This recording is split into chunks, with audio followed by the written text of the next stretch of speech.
প্রথমত তারা বিদেশে কেন যেতে চায় সেটা কারণটা আমাদেরকে খুঁজতে হবে।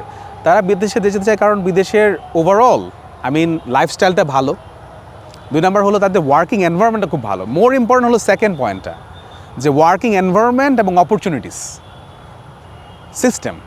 যেমন বিদেশে যারা যায় আমেরিকা বা ইউএসএ বা ইউকেতে যায়, ওখানকার যে হেলথ সিস্টেম আছে ওই সিস্টেমটা আপনার জন্যে কমফোর্টেবল। আপনি ওখানে অনেক কাজ করবেন, কিন্তু সিস্টেমটা এমন সুন্দর করে সাজানো আছে যে ওখানে আপনি রেসপেক্ট পাবেন, ওখানে আপনি কাজ করে আপনি ভালো লাগবে আপনি আপনার সার্ভিস দিবেন, কিন্তু আপনি রেসপেক্ট পাবেন এবং আপনার সেই ধরনের একটা ইনকামও আপনি করতে পারবেন এবং সেই ধরনের হাই কোয়ালিটির লাইফ লিড করবেন।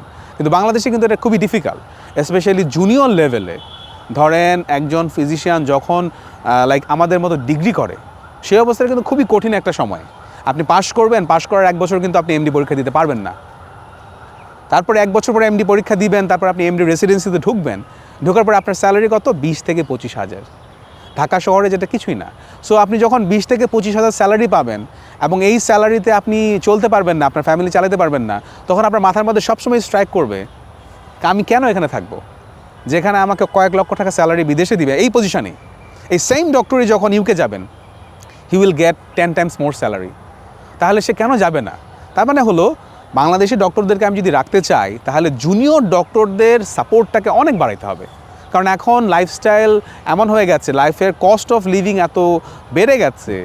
আপনার জুনিয়র ডক্টর, আমি মনে করি একজন জুনিয়র ডক্টর স্যালারি হওয়া উচিত 1 থেকে 2 লাখ টাকা, যারা রেসিডেন্সি করছে, তাই না? কারণ সে তো সার্ভিস দিচ্ছে, সে শুধুমাত্র পড়াশোনা করছে না। আমি কিন্তু সার্ভিস দিচ্ছি, আমি কিন্তু শুধু পড়াশোনা করছি না, আমি সার্ভিস দিচ্ছি মানুষকে। সো সার্ভিসের পাশাপাশি আমার পড়াশোনা হলো সেকেন্ডারি আউটকাম, আমি কিন্তু সবাইকে ট্রিটমেন্ট দিচ্ছি। এখন এই জিনিসটা হলো আমাদেরকে খেয়াল করতে হবে। আরটা হলো যে ডক্টররা অনেক সময় নিগ্রহের শিকার হচ্ছে। কোনো একটা কিছু ঘটনা ঘটলে, কোনো একটা ছোটোখাটো ঘটনা ঘটলেও দেখা যাচ্ছে মানুষজন ডক্টরদের উপর চড়াও হচ্ছে, ফিজিক্যাল অ্যাবিউজের, ভায়োলেন্সের শিকার হচ্ছে। এটাও অনেকেই মনে করে যে আমি কেন এই দেশে থাকবো, এই দেশের মানুষ তো আমাকে সেই ধরনের রেসপেক্টটা দিচ্ছে না, বিদেশে যাব, বিদেশের সাদা চামড়ার লোকেরা আমাকে রেসপেক্ট দিবে ডক্টর। কিন্তু বাংলাদেশে কিন্তু ডক্টরদেরকে, জুনিয়র ডক্টর স্পেশালি, তাদেরকে কিন্তু মানুষ সেই ধরনের রেসপেক্টটা করছে না। এবং কেন করছে না?